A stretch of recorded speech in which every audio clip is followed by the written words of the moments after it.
오늘 우리가 함께 묵상할 말씀은 마가복음 12장 1절에서 12절까지의 말씀입니다. 마가복음 12장 1절에서 12절까지의 말씀 우리 함께 읽고 하나님께서 우리에게 주신 은혜를 함께 나누도록 하겠습니다. 예수께서 그들에게 비유로 말씀하기 시작하셨다.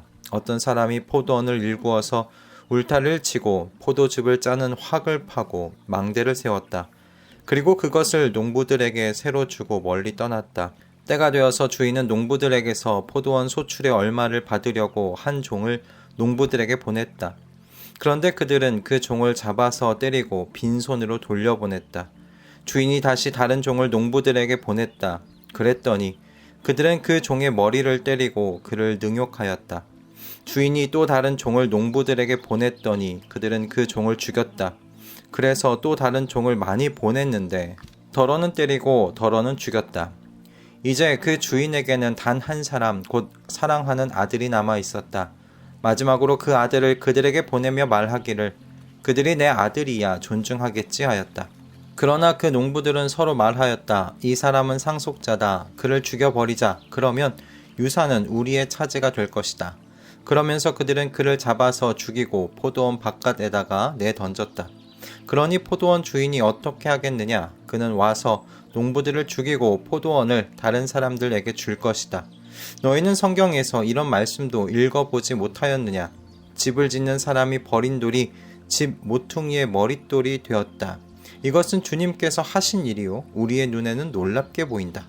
그들은 이 비유가 자기들을 겨냥하여 하신 말씀인 줄 알아차리고 예수를 잡으려고 하였다. 그러나 그들은 무리를 두려워하여 예수를 그대로 두고 떠났다. 아멘. 오늘 본문에서 예수님께서 하신 비유는 11장에 등장하는 대제사장들과 율법학자들 그리고 장로들을 향한 것인데요. 11장 27, 33절에서 이들이 예수님께 당신이 무슨 권위로 이런 일을 하느냐, 누가 이런 일을 할 권위를 주었느냐 라고 물었기 때문입니다. 이들이 예수님께 물은 일이란 어제 저희가 함께 나누었던 성전 정결 사건이었지요. 예수님께서 하신 행동은 성전 안에서 일어나는 모든 장사를 통해 경제적인 이득을 챙겨왔던 이들에게는 눈엣 가시 같은 것이었을 겁니다. 그러니 11장 18절에서 이들이 성전을 정결하게 하시는 예수님의 행동과 말씀을 보고 들은 후에 어떻게 하면 예수님을 없애버릴까 하고 방도를 찾은 것이 아니겠습니까? 이런 상황 속에서요, 이들이 물은 성전을 정결하게 할 권위가 어떻게 가지고 있느냐, 그 권위를 어디서 얻었느냐, 이 질문에 예수님께서 지금 악한 포도원 농부에 대한 비유로 답변하고 계시는 겁니다. 이 포도원의 비유는요, 이사야 4장 1절부터 7절에 나오고 있는 포도원 노래로 알려진 말씀과 비슷한데요. 그래서인지 본문에는요, 예수님의 이 비유를 해석하기 위한 가이드가 없습니다.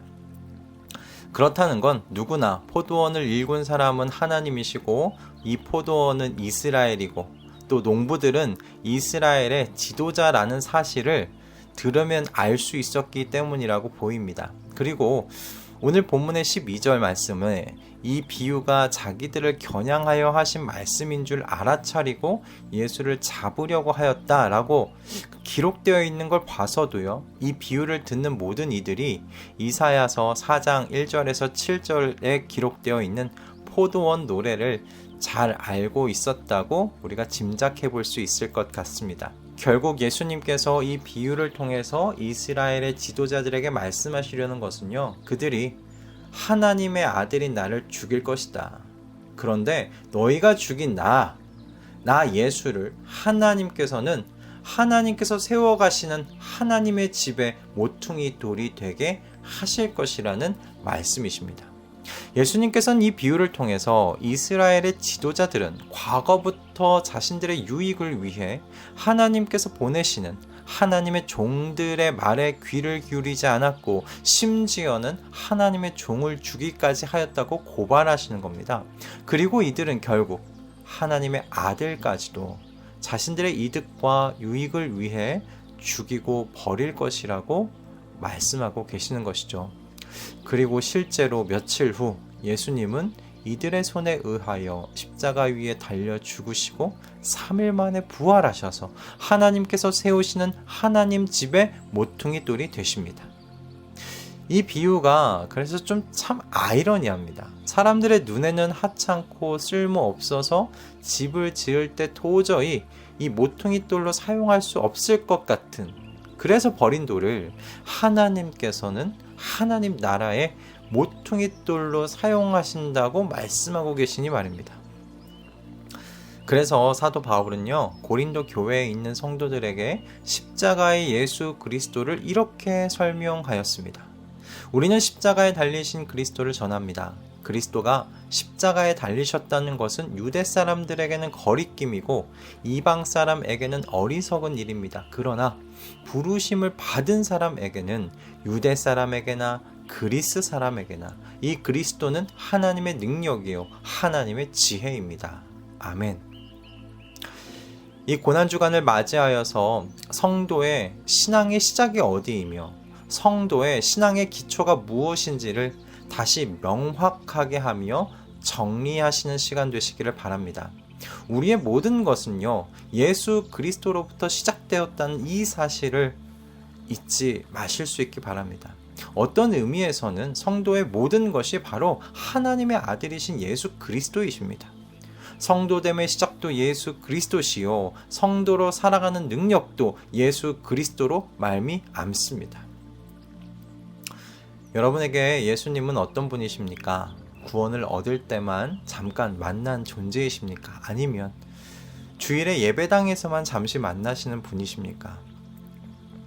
예수 그리스도께서 여러분의 삶의 기반 되고 계십니까? 예수 그리스도께서 여러분에게 하나님의 능력이요 영광이요 찬양이 되고 계십니까? 하나님께서 십자가 위에서 죽으시고 부활하신 하나님의 아들 예수 그리스도를 하나님의 집 모퉁이의 머릿돌이 되게 하셨다는 이 진리를 오늘 하루 곱씹으며 묵상해 보실 수 있기를 바랍니다. 개가 뼈에 붙은 살을 뜯고 핥고 씹어 결국에는 뼈채로 씹어 먹는 것처럼 그렇게 이 진리를 묵상하고 또 묵상해 보실 수 있기를 권면드립니다.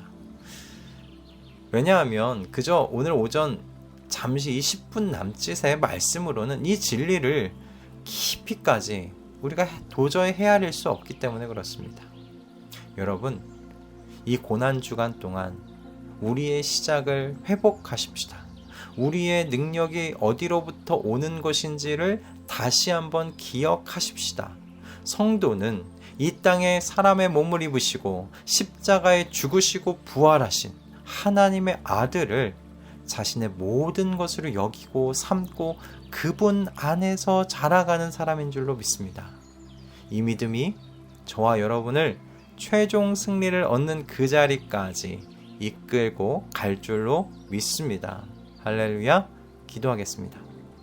주님, 이 고난주간 둘째 날 우리에게 필요한 말씀 허락해 주셔서 감사합니다.